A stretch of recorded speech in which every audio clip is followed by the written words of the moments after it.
Hi everyone. जब बात होती है स्पोकन इंग्लिश को सीखने की, तो सबसे पहले बात आती है टेंसेस की। कहते हैं कि अगर आपने टेंसेस को बहुत अच्छी तरह से सीख लिया, तो आप स्पोकन इंग्लिश के मास्टर हो जाएंगे। आप बहुत अच्छी तरह से इंग्लिश बोलना सीख जाएंगे। मैं इस बात से सहमत हूँ, और आपने भी बहुत मेहनत की है। पूरे विश्वास के साथ और मेहनत के साथ आपने बहुत सारी बुक्स पढ़ी हैं, बहुत सारे वीडियोस देखे हैं।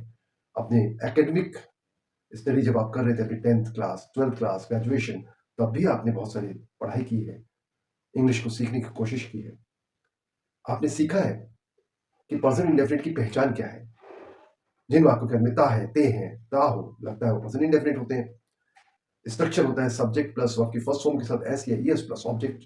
उसी तरह से आपने सीखा है कि पर्सन कंटीन्यूअस क्या होता है, उसकी पहचान होती है। जिन वाक्यों के अंदर रहा है, रहे हैं, रहा हूं लगता है, वो पर्सन कंटीन्यूअस होते हैं। स्ट्रक्चर होता है subject plus is am are plus verb की फर्स्ट फॉर्म के साथ आईएनजी प्लस ऑब्जेक्ट। उसी तरह से आपने आगे के टेंसेस भी सीखे हैं। लेकिन फिर भी क्या आपको इंग्लिश बोलनी आ गई? क्या आपने इंग्लिश बोलना सीख लिया?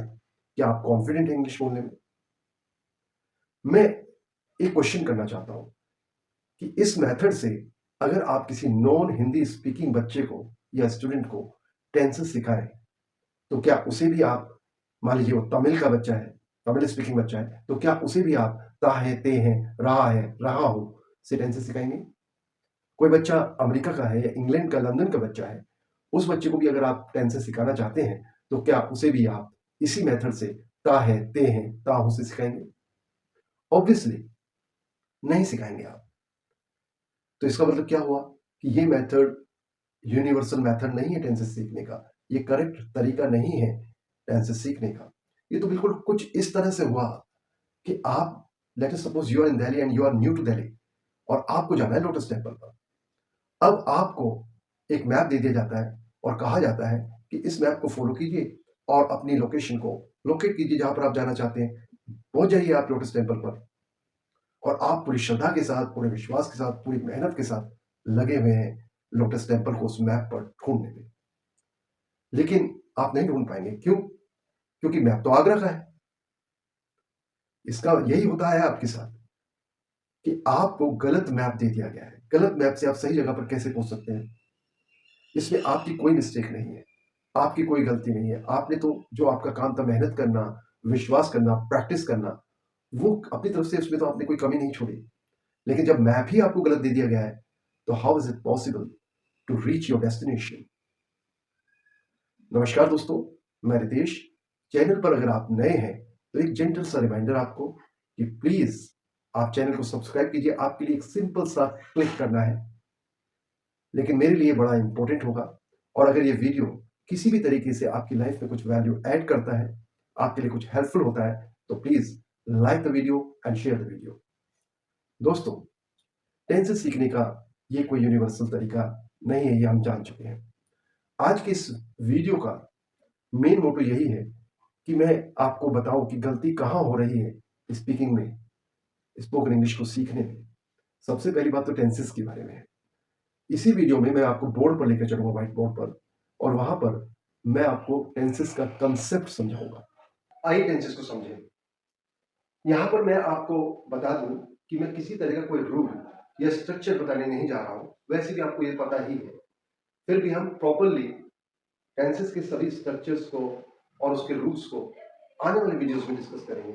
यहां पर मैं आपको बताने जा रहा हूं टाइमलाइन के बारे में, क्योंकि to understand the timeline of tense is the universal method to understand the tenses. Tenses को समझने के लिए एक यूनिवर्सल मेथड की हमें जरूरत है, जो हमने पहचान बना रखी है हिंदी से, कि जिन वाक्यों के अंत में रहा है लगता है या रही है लगता है, उसे आप छोड़ दीजिए, उसे अभी एक तरफ रख दीजिए, और अब टेंसेस को इस तरह समझिए, स्पोकन के पॉइंट ऑफ व्यू से समझिए कि टेंसेस होते क्या है। वैसे स्पोकन की दृष्टिकोण से आपको सभी टेंसेस को सीखने की आवश्यकता नहीं है। हार्डली 6 to 8 टेंसेस आपको सीखने की आवश्यकता है। आइए अब बात करते हैं टेंसेस होते क्या है, और टेंसेस में प्रेजेंट टेंस क्या होता है। सबसे पहले आप प्रेजेंट टेंस को समझिए, क्योंकि वहां से वो एक रेफरेंस पॉइंट है। प्रेजेंट टेंस, वहां से आप पास्ट समझ पाएंगे, वहां से फ्यूचर समझ पाएंगे। तो what is present tense? Present tense होता क्या है? The action which is going on at the time of speaking is known as present tense. वो एक्शन जो टाइम ऑफ स्पीकिंग पर घटित हो रहा है, यानी जिस वक्त आप जो बोल रहे हो उसी वक्त वो घटित हो रहा हो, तो हम उसे कहते हैं प्रेजेंट टेंस। प्रेजेंट टेंस की इस डेफिनेशन के अकॉर्डिंग जो the real present tense that is present continuous tense. Present continuous tense ही प्रेजेंट टेंस है, वास्तविक प्रेजेंट टेंस है, क्योंकि प्रेजेंट कंटिन्यूअस टेंस में ही ऐसा होता है कि एक्शन जिस वक्त बोला जा रहा है उसी वक्त वो घटित हो रहा हो या उसके आसपास घटित हो रहा हो। तो देखिए present tense, present continuous tense को आपने कैसे सीखा है? जिन बातों के अंदर रहा है, रहे हैं, रहा हो लगता है, उसे हम प्रेजेंट कंटिन्यूअस टेंस कहते हैं। नहीं, आप ऐसे समझिए कि जिस वक्त जो कहा जा रहा हो उसी वक्त वो काम भी हो रहा हो या उसके आसपास वो काम हो रहा हो, that is present continuous tense. मैं खड़ा हूं, देखिए कहाँ आया, रहा है या रहा हूं, और जिस वक्त मैं ये कह रहा हूं कि मैं खड़ा हूं उस वक्त मैं खड़े होने का एक्शन कर भी रहा हूं। तो this is the present continuous tense. आप इस बात को समझिए, मैं यहाँ पर 10 मिनट से खड़ा हूं, मैं 20 मिनट से खड़ा हूं, तो इसका मतलब क्या हुआ कि 10 मिनट या 20 मिनट पास्ट में कभी एक्शन हुआ, स्टार्ट हुआ, और टाइम ऑफ स्पीकिंग, ये जो लाइन है this is time of speaking, अब राइट नाउ, इस वक्त को रिप्रेजेंट कर रहा है ये वाली लाइन। तो खड़े होने का काम जो मेरा 10 मिनट या 1 घंटे पहले स्टार्ट हुआ वो पास्ट में स्टार्ट हुआ, और eight the time of speaking अभी भी वो काम कंटिन्यू है, जारी है। तो इस तरह के एक्शन को हम कहते हैं प्रेजेंट परफेक्ट कंटिन्यूअस टेंस। यानी प्रेजेंट कंटिन्यूअस है, लेकिन जैसे ही आप बता देते हैं कि वो एक्शन कितनी देर से चल रहा है, उसके साथ एक टाइम बता देते हैं आप, तो वो हो जाता है प्रेजेंट परफेक्ट कंटिन्यूअस टेंस। उसी तरह से एक और एक्शन है, ये भी पास्ट में हो चुका है, लेकिन इसका प्रभाव अभी भी टाइम ऑफ स्पीकिंग पर मौजूद है, अभी भी इसका प्रभाव यहाँ पर है, तो ये भी प्रेजेंट परफेक्ट कहलाएगा, प्रेजेंट टेंस में आएगा। ये भी कैसे? मैंने कमरा साफ कर दिया है, तो दैट मीन्स कि eight the time of speaking, यानी कि अब इस वक्त कमरा साफ है, अभी भी साफ है। जो मैंने 2 घंटे पहले या सुबह के वक्त जो कमरा साफ किया था उसका इंपैक्ट, उसका प्रभाव अभी भी मौजूद है। और क्या प्रभाव है कि कमरा अब भी साफ है। लेकिन अगर कमरा गंदा हो जाता है तो अब वो बात, ये एक्शन अब पास में चला गया, अब इसका प्रभाव नहीं है, अब इसका टाइम ऑफ स्पीकिंग पर कोई इंपैक्ट नहीं है। राइट? फॉर इंस्टेंस कि मैं कहता हूं कि मैंने खाना खा लिया है, आप कोई पूछ सकता है आइए खाना खा लीजिए, नहीं मुझे भूख नहीं है, मैंने खाना खा लिया, यानी कि इसका मतलब क्या हुआ, खाना उसका 2 घंटे पहले खाया हुआ, आधे घंटे पहले खाया हुआ, आपने पास में खाया है, लेकिन उसका टाइम ऑफ स्पीकिंग पर क्या प्रभाव है कि अभी भी आपकी भूख मिटी हुई है, अभी भी आपको भूख नहीं लग रही है, उस खाने से जो आपकी भूख सेटिस्फाइड हुई थी, जो आपकी भूख मिटी थी, वो अभी भी मिटी हुई है। तो टाइम ऑफ स्पीकिंग पर उसका प्रभाव अभी भी मौजूद है। तो दैट मीन्स कि present continuous is the real present tense. लेकिन जो प्रेजेंट परफेक्ट है या प्रेजेंट परफेक्ट कंटिन्यूअस जो टेंस है वो प्रेजेंट में इसलिए रखे गए हैं कि कहीं ना कहीं वो टाइम ऑफ स्पीकिंग को अभी भी प्रभावित कर रहे हैं, उनका प्रभाव अभी भी जारी है, मौजूद है at the time of speaking. अब बात करते हैं, चलिए, कि प्रेजेंट परफेक्ट टेंस को भी हमने समझ लिया, प्रेजेंट परफेक्ट कंटिन्यूअस को भी हमने समझ लिया, लेकिन ये what about present indefinite? Present indefinite में क्या होता है? क्या होता है प्रेजेंट इंडेफिनिट में? क्या होता है प्रेजेंट इंडेफिनिट में? कोई action at the time of speaking is not going on, no action is going on, कोई action at the time of speaking चल ही नहीं रहा, हो ही नहीं रहा।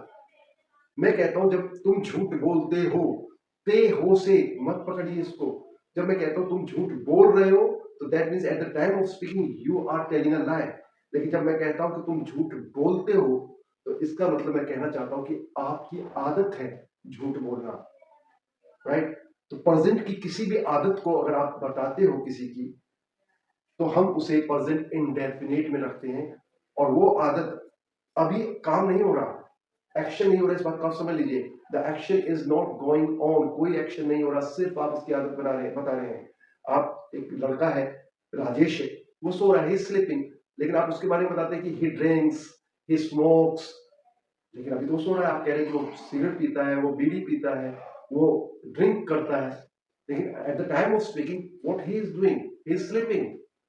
तो ये क्या बता रहे हो आप उसके बारे में कि वो सिगरेट पीता है या ड्रिंकिंग करता है, ड्रिंक करता है, ये क्या बता रहे हो? ये आप उसकी आदत बता रहे हो। राइट? तो प्रेजेंट की जब भी आदत बताई जाए तो आप ये समझ लीजिए कि वो प्रेजेंट इंडेफिनिट है, उसे ता है ते है से मत पकड़िए।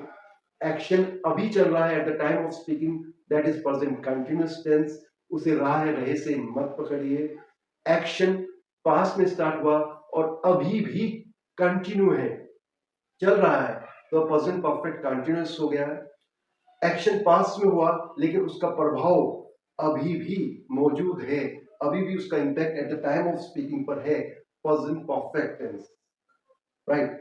इस तरह से आप समझिए। अब बात करते हैं कि अगर पास्ट में एक एक्शन हुआ है और उस एक्शन का टाइम ऑफ स्पीकिंग पर कोई भी इम्पैक्ट नहीं है, कोई भी लिंक नहीं है, पास्ट में स्टार्ट हुआ, पास्ट में खत्म हो गया, पास्ट में स्टार्ट हुआ, पास्ट में कुछ देर तक चला, वहीं खत्म हो गया, उसका इस प्रेजेंट से कोई लिंक नहीं है, कोई इम्पैक्ट नहीं है, कोई प्रभाव नहीं है। मैंने कल रात खाना खाया था, वो अब उसकी भूख अभी भी मिट जाए ऐसा संभव नहीं है, वो लिंक टूट गया, वो उसका प्रभाव खत्म हो गया है, राइट।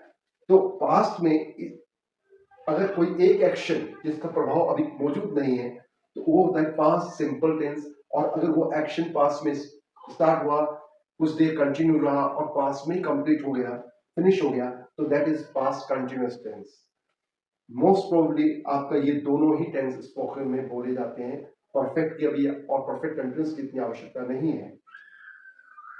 तुम जब और दोनों को मिलाकर बोलते हैं, तुम यहाँ जब आए थे, when you came here I was sleeping, मैं सो रहा था। जब तुम आए थे, व्हेन यू केम, मैं क्रिकेट देख रहा था, I was watching television, I was watching match on the television, right. इस टाइम लाइन से, यानी टाइम ऑफ स्पीकिंग लाइन से आगे का कोई एक्शन जो होगा, जो फ्यूचर में होगा, that is future simple action या फ्यूचर कंटीन्यूअस टेंस। मैं कल दिल्ली जाऊंगा, I will go to Delhi tomorrow. हम अगले साल दिल्ली शिफ्ट हो जाएंगे, we will shift to Delhi next year, right. जब तुम आओगे तो मैं सो रहा हूँ, when you will come I will be sleeping, right.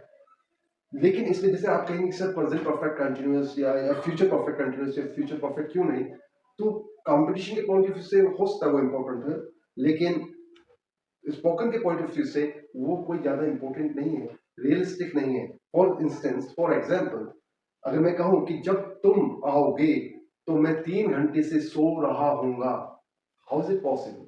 When you will come I will have been sleeping for 3 hours.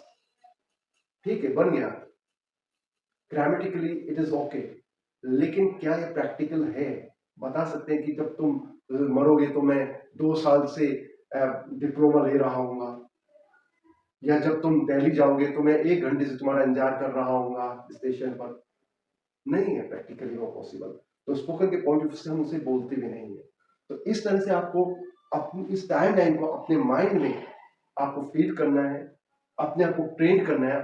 आगे आने वाले वीडियोस में मैं प्रॉपरली पूरे अच्छी तरह से आपकी प्रैक्टिस कराऊंगा कि ये टाइम लाइन और इस पे जंप करना कि कहाँ फ्यूचर है, कहाँ प्रेजेंट कंटिन्यूअस है, कहाँ प्रेजेंट इंडेफिनिट है, कहाँ फ्यूचर कंटिन्यूअस है, कहाँ पास्ट सिंपल है, वो जंप करना टाइम लाइन पर, वो किस तरह से आप जंप करेंगे उसके लिए आपके माइंड को मैं ट्रेन करने की टेक्निक आपको बताऊंगा। और जब आप ट्रेन कर लेंगे तो आप टेंसेस को बहुत अच्छे से समझ पाएंगे और स्पोकन में उसका यूज कर पाएंगे।